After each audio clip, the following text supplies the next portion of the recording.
Can a backward pawn control important squares?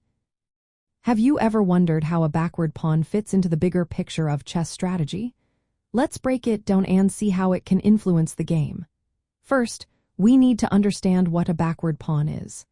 A backward pawn is one that is positioned behind its neighboring pawns and cannot be advanced safely. This makes it a weak piece on the board, as it is often unable to move forward without being captured. Now, when it comes to controlling important squares, a backward pawn faces some limitations. Since it cannot advance, it tends to become a static piece, unable to influence the squares in front of it. This means it struggles to control key areas, especially central squares or those that form part of a strategic pawn chain. However, there are situations where a backward pawn can still play a role. If it is part of a larger pawn structure that supports more active pieces, it might help control squares indirectly. For example, if your other pieces are well placed, they can use the backward pawn as a shield or support, allowing them to control important areas of the board. Interestingly, the opponent may focus their attention on attacking your backward pawn.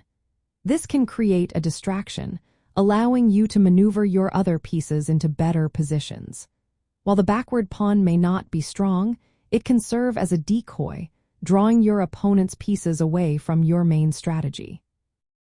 Now, let's talk about king safety. A backward pawn can weaken your king's position if it becomes a target for your opponent. If the backward pawn is on a file that is open to attack, it can put pressure on both the pawn and your king.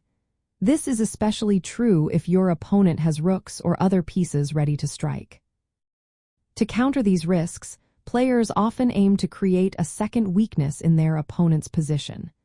This can involve making threats elsewhere on the board. By forcing your opponent to divert their resources away from attacking your backward pawn, you can maintain a more balanced position. In summary, while a backward pawn may not directly control important squares due to its inability to advance, it can still influence the game. Players need to manage the weaknesses that come with backward pawns while looking for opportunities to create counterattacks or new threats. Understanding how to use these pawns effectively can make a difference in your overall strategy.